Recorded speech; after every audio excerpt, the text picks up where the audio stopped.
Matapos ang serye ng nakawan sa Bonifacio Global City o BGC, dinagdagan ng police visibility para tiyaking ligtas ang mga residente at turista. Ang buong kwento sa Agenda Weekend Report ni Joan Manalo. Itinaas ang police visibility sa Bonifacio Global City sa Taguig matapos ang insidente ng pagnanakaw sa mga Korean national, kabilang ang isang businessman. Ayon kay Taguig City PNP spokesperson Sherilyn Agtarap, dadagdagan nila ang bilang ng mga pulis na nakadeploy sa BGC, partikular tuwing gabi at madaling araw para wala ng kawatan na makalusot. Meron naman po talaga tayong mga personnel po na naka-deployed po dyan. Nagdagdag pa din po tayo nang sa ganun po mas since kasi di po ba napakalaki naman po talaga ng BGC. So kahit super dami po ng mga PNP personnel natin dyan, parang may instances po na katulad niyan, di po ba? So dinagdagan pa din po natin yung police visibility dun sa area. And then nakipag-coordinate din po tayo sa mga security personnel po ng BGC na kung sakali pong may ganyang incident, makapag-report agad nang sa ganun, agad-agad din po nating matugunan.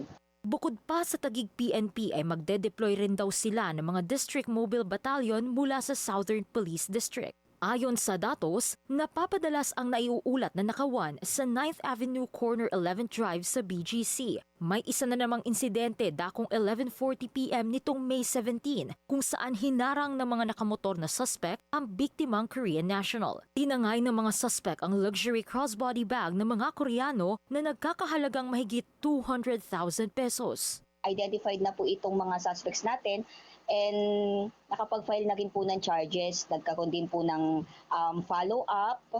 So nag-backtracking and forward tracking na din po para sa possible na mga nadaanan nitong suspects natin. Nang sa ganun, since ongoing naman po yung investigation pa din, malocate po agad at ma-arrest po itong suspects po natin.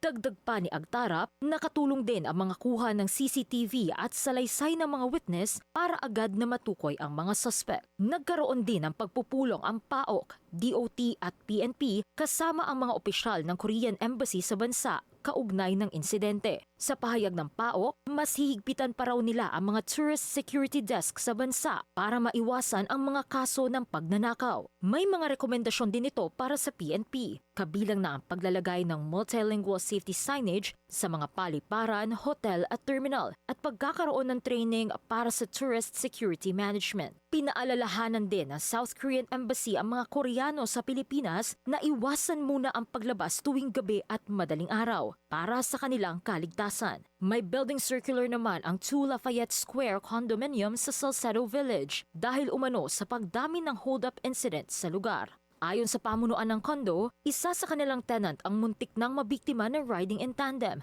na agad namang nasaklolohan ng security personnel ng building. Bunsod ng mga naganap na insidente, makakaasa raw ang publiko na mas paiigtingin pa ng PNP ang pagbabantay para sa kaligtasan ng mga residente at turista sa bansa. Para sa Agenda, Joan Manalo, Billionario News Channel.